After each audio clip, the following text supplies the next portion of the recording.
Hey everybody, Kevin Cronin from REO Speedwagon here.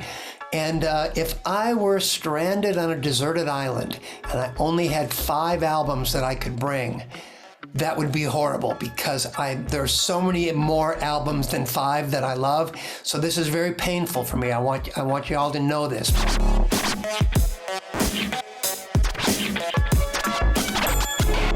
If I had to pick 5, I would have to go with the first album I ever owned, which was Rubber Soul by the Beatles.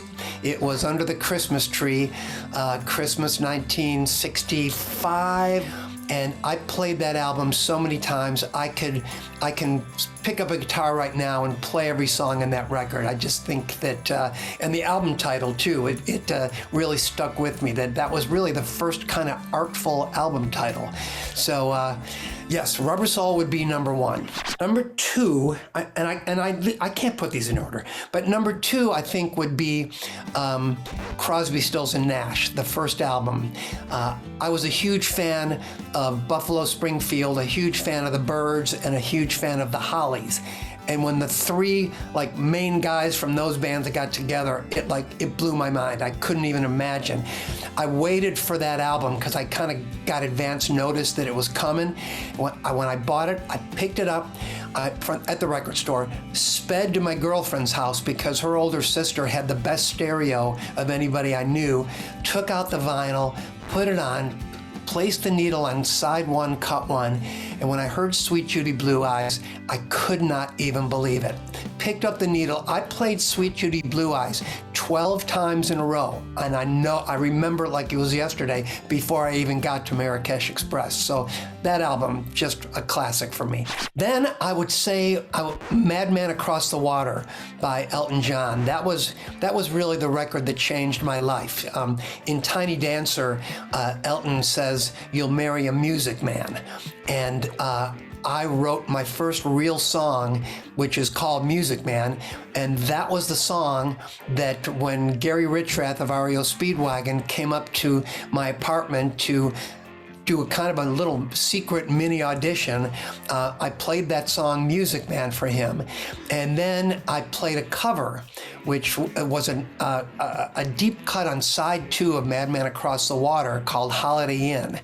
And it turned out that of all the covers I could have picked, that was the perfect one because Richrath thought that he was the only person on earth who even had ever heard that song. So it was like we bonded, and it's amazing how just little things like that can change your life. But that album definitely changed my life. Then, I got to go with a little more current stuff. So the Foo Fighters are just, to me, the greatest rock band of this generation. I've seen them play.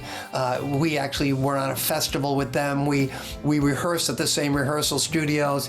I was in Dave's movie, Sound City. I was friends with Taylor, rest his soul. We miss his spirit so dearly. But their album, One by One, all of their albums are great, but that one for me just hit the sweet spot. Times Like These and All My Life. We used All My Life as our walk-on music for 2 tours. So I recently discovered a singer, and one song in particular, and I heard it on one of the streaming services, and I just went, oh my God, what is this? And it's a song by Brandi Carlile called Most of All, and it's off her album, By the Way I Forgive You.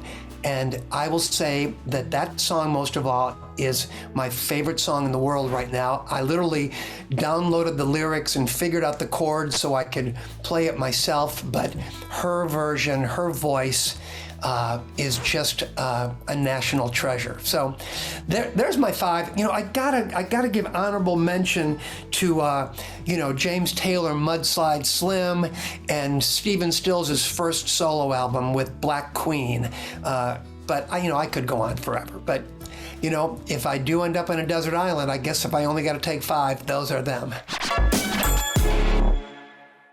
Hey there. there. Thanks for watching AXS TV. Subscribe, follow, like, and do all the good stuff. And make sure you leave a comment below. I don't know, just let us know what your favorite AXS TV show is, or who your favorite bands are, and what artists you're into, or just say hi, man.